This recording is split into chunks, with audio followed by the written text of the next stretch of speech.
Doctor के हाथ से पर्चा लेते ही जूही की आंखों के आगे अंधेरा छाने लगा। बेचारी आज बहुत परेशान थी, होती भी क्यों ना। माँ को कैंसर की बीमारी जो थी, इधर 6 महीने से तो उनकी सेहत गिरती ही जा रही थी। वे बेहद कमज़ोर हो गई थी।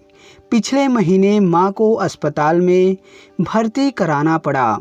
ऐसे में पूरा खर्चा जूही के ऊपर आ गया था। माँ का उसके अलावा और कौन था। पिता तो बहुत पहले ही चल बसे थे।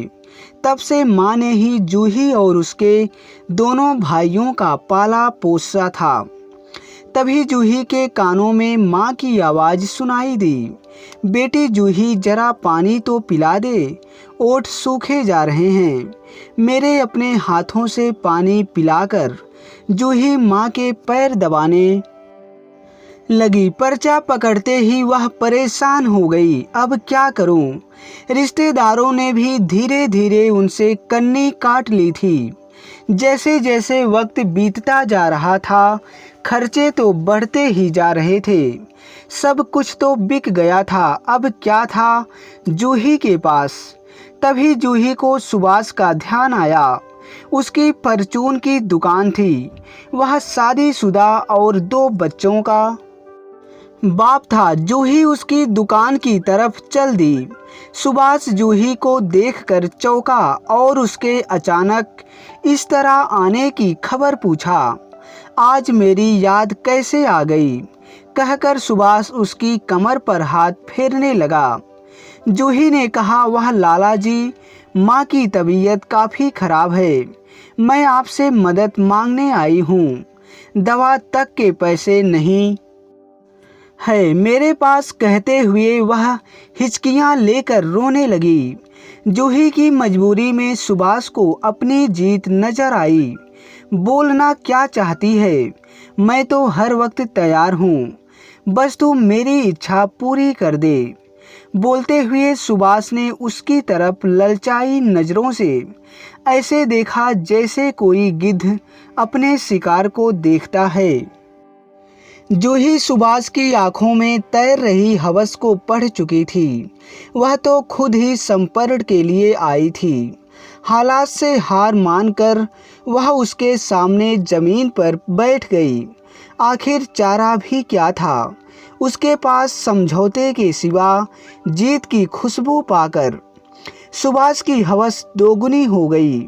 उसने अपने मन की कर डाली। थोड़ी देर बाद सुभाष ने जूही को रुपए देते हुए कुटिल मुस्कुराहट के साथ कहा, कभी भी कैसी भी ज़रूरत हो, मैं तुम्हारी मदद के लिए तैयार हूँ। बस एक रात के लिए तुम मेरे पास आ जाना। खुद को ठगा हुआ महसूस करते हुए जूही वापस अस्पताल आ गई। उसने दवा और अस्पताल के बिल चुकाए।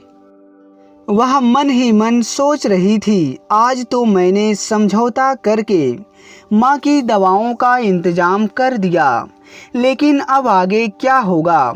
यही नहीं, जूही को अपने दोनों भाइयों की पढ़ाई और खाने पीने के खर्चे की भी चिंता सताने लगी थी। अब जब भी पैसे की ज़रूरत होती, जूही सुभाष के पास चली जाती और कुछ दिन के लिए परेशानी आगे टल जाती। वह अक्सर अपने को दलदल में फंसा हुआ महसूस करती, लेकिन जानती थी कि रुपए पैसे के बिना गुजारा नहीं है। धीरे धीरे माँ की सेहत में सुधार होने लगा। भाइयों की पढ़ाई भी पूरी हो गई। नौकरी मिलते ही दोनों भाइयों ने अपनी अपनी पसंद की लड़कियों से शादी कर ली। माँ ने जब भाइयों से घर की जिम्मेदारी लेने को कहा तो उन्होंने खर्चा देने से मना कर दिया। अपनी जिम्मेदारियों से मुंह मोड़कर वे अलग हो गए। घर का खर्च, माँ की बीमारी, डॉक्टर की फीस व दवाइयों का खर्च, इन जिम्मेदारियों को निभाने के लिए जूही को बस एक सहारा दिखता था, सुभाष। लेकिन जूही अब थक कर टूट चुकी थी। एक दिन माँ ने उसे उदास देखा तो पूछे बिना न रह सकी, क्या हुआ आज तुझे? तू इतनी चुप क्यों है? और उसकी पीठ पर प्यार भरा हाथ फेरा। जूही सिसक सिसक कर रोने लगी। वह माँ से लिपट कर बहुत रोई। माँ हैरान भी हुई और परेशान भी, क्योंकि सिर्फ वे ही जानती थी कि जूही ने इस घर के लिए क्या क्या कुर्बानियाँ दी है। कुछ दिन बाद जूही की माँ हमेशा के लिए इस दुनिया से चली गई। उसके जाने के बाद जूही बहुत अकेली रह गई। इधर सुभाष को भी उसमें कोई खास दिलचस्पी नहीं रह गई थी। जिस मकान में जूही रहती थी वह भी बिक गया। सब सहारे साथ छोड़कर जा चुके थे।